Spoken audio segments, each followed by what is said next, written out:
We Hold These Truths, a Reverent Review of the U.S. Constitution by Lawrence Patton McDonald. Dr. Lawrence Larry Patton McDonald, 1935 to 1983, was a fearless defender of liberty and a strict constitutionalist who served with distinction in the United States Congress. He was a staunch patriot, a loving husband and father, and a Christian statesman. A conservative Democrat, he represented the 7th District of Georgia in the United States House of Representatives from 1975 until he was murdered along with the 268 other passengers, including 61 Americans, on Korean Airlines Flight 007. It was downed by Soviet air-to-air missiles over the Sea of Japan on September 1, 1983.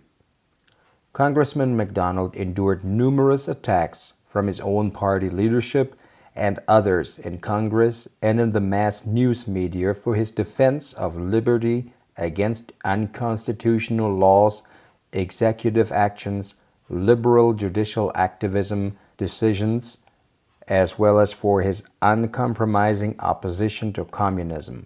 Perhaps the world's foremost anti-communist, he was the leader of the growing movement to stop United States financing of communism and to unite worldwide opposition against that atheistic and totalitarian ideology. Larry McDonald's hard-hitting book, We Hold These Truths, is as valid and true today as it was when he authored it on the bicentennial of our independence. Indeed, the soundness and urgency of his message is far more apparent and more irrefutable today than it was then. We Hold These Truths is a fitting memorial to a great statesman. More than that, it is an important guide to our constitutional government, justice, and liberty. From the inside cover. The United States is a nation governed by those who believe that more government is the solution to mankind's problems. In seeking solutions, they often ignore the law of our land, the United States Constitution, a document they swore to uphold. As a result, our nation is deeper in debt than it has ever been in its history, with no relief in sight. Taxes from all sources of income and levied from all levels of government are beyond anything our constitutional framers could have imagined. Moreover, government is involved in virtually every aspect of our lives, and the problems that big government was supposed to solve only have increased. What is the proposed solution? More government, additional tax revenue, and fewer liberties. Today, we are threatened with a decline that will jeopardize the future of our children and grandchildren.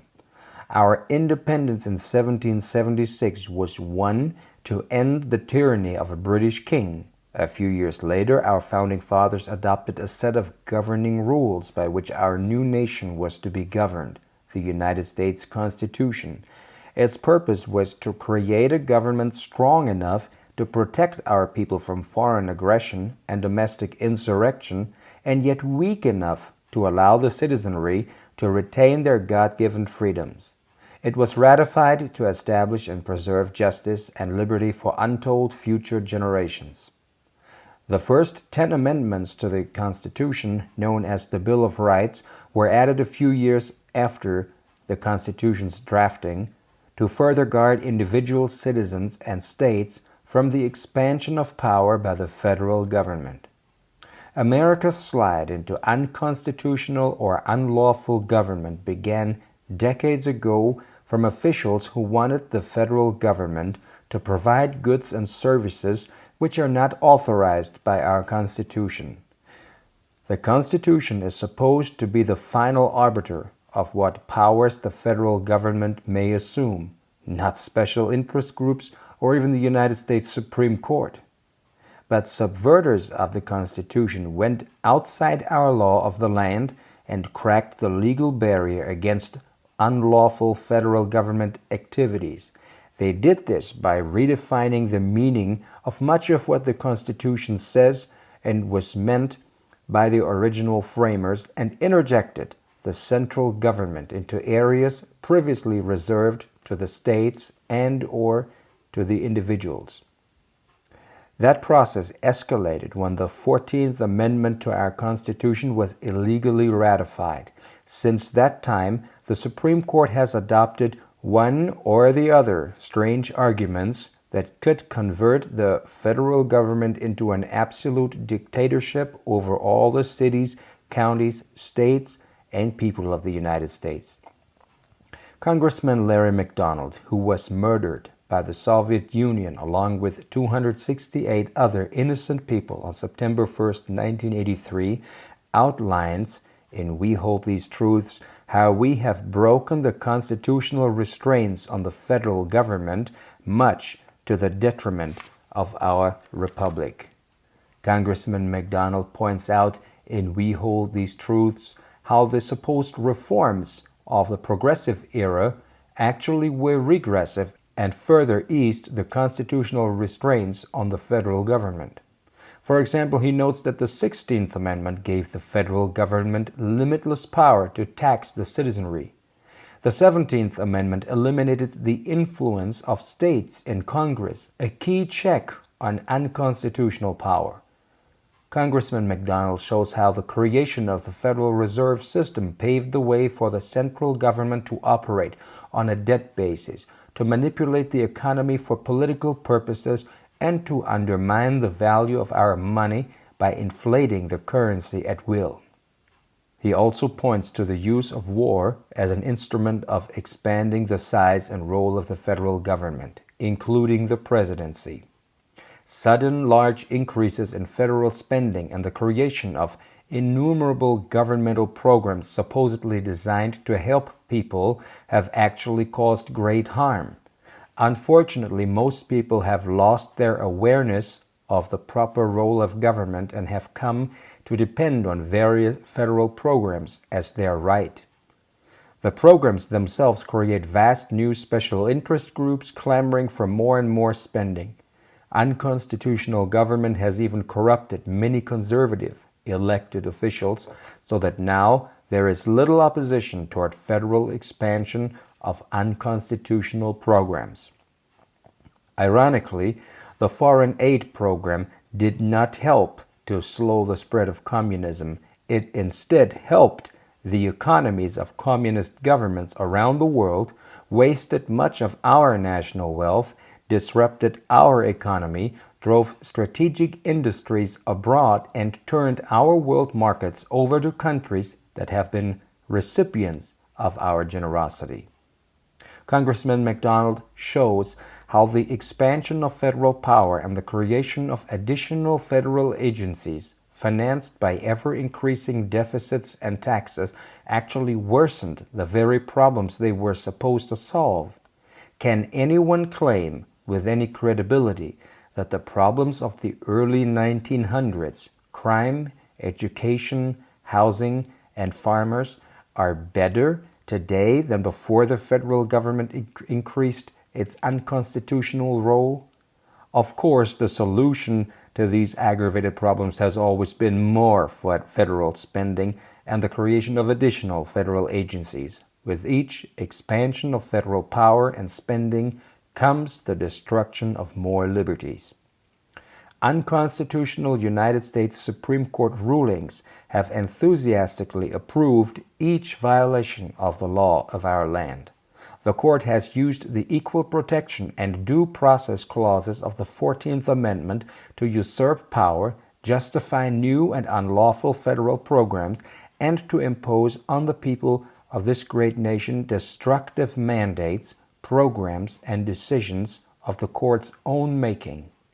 Congressman McDonald not only outlines the historical background of our current problems, he offers a sound and positive program for restoring our liberties and freedoms through adherence to the sound principles so clearly defined in our Constitution. Dedication to the coming generation of Americans with the prayer that they will restore the constitutional principles we have abandoned, protect the freedoms we have neglected, and preserve the republic we have almost lost. Foreword. It has been many years since my husband, Georgia Congressman Larry McDonald, wrote, "We hold these truths," but its lessons are no less valid today than they were during the 200th anniversary of our nation's independence. In fact, the clarity and validity of his assessments in 1976 are even more evident today. Time and history have proven him correct. Larry was murdered by the Soviet Union on September 1st, 1983, August 31st in the United States, aboard Korean Airlines Flight 007, along with 268 other innocents. Ironically, his death illustrated his constant admonitions that the Soviets had not really changed, that world domination was still their ultimate goal, and that they would use any tactic, including murder, to achieve that end. It would be well for our policymakers in Washington, D.C. to remember that harsh lesson. The Soviets murdered Larry, but they couldn't destroy the wisdom he imparted to those of us whose lives he touched, or erase the eternal principles that he articulated so well during his short lifetime. The Larry McDonald Memorial Foundation, Incorporated, was created after his death to carry on at least part of his vital educational efforts. One of the Foundation's primary goals has been this updating and republication of his unparalleled exposition on the U.S. Constitution, "We hold these truths." We have added material such as the spending records of the Ford, Carter, Reagan, and Bush administrations in some chapters to provide more contemporary information and to better illustrate the sound principles outlined throughout Larry's original manuscript. We have also added a chapter on the Judeo-Christian heritage of our nation. It points out that the purpose of the First Amendment was not to abolish all religious influence in our federal, state, or local governments or in our public schools, but to prevent the establishment of a federal tax-financed national Christian denomination. The restraint was to be on the federal government, not on the people, their schools, or local or state governments. Conservative Supreme Court rulings banning public prayer before high school events and authorizing burning of our national flag illustrate just how ridiculous and dangerous that federal judicial activism has become since the middle 1800s. Since Larry's death, I have been speaking out and attempting to carry on some of his work while rearing our two children. I am convinced that republication of his seminal book on our Constitution will further that work and acquaint many thousands of our citizens, young and old, with the grandeur and truth of the eternal principles contained within that venerable document. We shall always miss Larry, of course, but in a sense he is still with us because he will always stand before us as the epitome of excellence, an excellence committed and devoted to the service of people. Our Founding Fathers pledged to each other their lives, their fortunes, and their sacred honor to ensure the blessings of liberty for countless generations. Can we do less for our own children, grandchildren, and generations yet unborn? I think not. Catherine J. McDonald, President, the Larry McDonald Memorial Foundation, July 4th, 1992. Introduction. If the Constitution does not mean what it says, then we have no Constitution. We are at the mercy of lawless government, permitted only the fruitless periodic activity of changing the team of officials who inflict lawless government upon us. If the Constitution does not mean what it says, even our elections become farcical because the rulers of an all-powerful government can focus mighty forces on the job of selecting their successors or assuring their own re-election. Through the years, I have known many members of Congress who agreed with me privately that at least 80% of everything the federal government is doing is illegal under the Constitution, which the President and all members of Congress are sworn to uphold. I often asked why. If so many members of Congress felt that way, none ever said so in public. I always got the same answer. It is good for someone not in public office to hold aloft as a guiding beacon the pure, unyielding constitutional principles and apply them to all issues, no matter how politically sensitive. But it would be foolish for a practicing politician to do that. Some illegal activities of government are currently quite popular. A politician would destroy himself if he criticized them. Eventually, those activities will prove to be disastrous. Then, conservatives in Congress can do something effective. But if good conservatives who revere the Constitution run too much against the mainstream, they will never get in office where they can begin to turn things around and lead us back toward constitutional government. I never saw the turning they promised me. I must have become somewhat cynical about Congress, because never in my happiest daydream did I ever imagine a member of the United States Congress writing a book like this one. You will not find one sacred cow being protected in this book. Congressman Larry McDonald indicts everyone and everything that gets in the way of a constitutional principle. This book is a clear, accurate, historical narrative of American constitutional government. It tells why the Constitution was written and how. It tells precisely what the framers of the Constitution meant by the provisions they put in it. The book factually illustrates the awful consequences of allowing our hired public servants to disobey the fundamental law of the land, while proclaiming their own actions and whims as a new basic law. And it presents the only real workable solution to our dilemma that I have seen. That is what I think of Congressman McDonald's book. What do I think of him? I think we Americans have found ourselves a statesman. McDonald campaigned as a constitutionalist. In office, he proved himself to be one. Not once has he violated the high principles he upholds in this book. I do not mean to imply that he is standing alone in Washington defending the ramparts of freedom all by himself. The fact that he is not alone is most significant. There are other fine congressmen who generally talk and vote the way he does. There are many more who would if they knew the public would support them. It is up to the public to show approval, and not just by letter writing. Letters help, but political action does the job.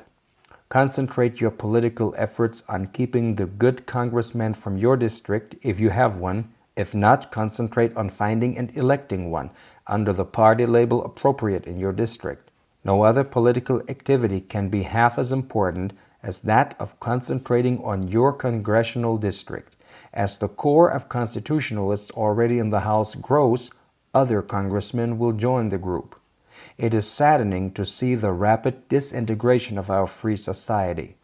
In the land of the free and the home of the brave, people are unsafe in the streets and parks of their cities and even in their homes. Yet the apparatus of government, which is supposed to protect society, often seems dedicated to protecting the barbarians who prey upon it. The free enterprise economy, which developed this underdeveloped continent into a promised land of prosperity and a citadel of freedom, is being strangled to death. The most expensive school system in the history of the world is generally failing to teach children the meaning of their great heritage or to give them the basic tools of learning so that they can find out for themselves. This book discusses that situation. It reveals precisely how it came about. But it is by no means a book of gloom and doom. Congressman McDonald tells us exactly how we can restore the American Republic, which he and all other patriots love.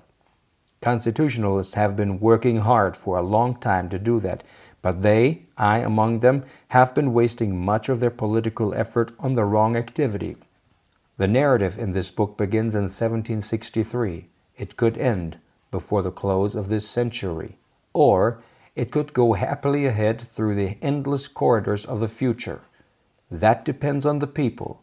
If enough Americans really value freedom, they can get it back. They can make certain their children and their children's children enjoy the same freedoms we once knew. The means to do this are presented simply and accurately in this great book by Larry McDonald. July 1976, Big Sandy, Texas, Dan Smoot.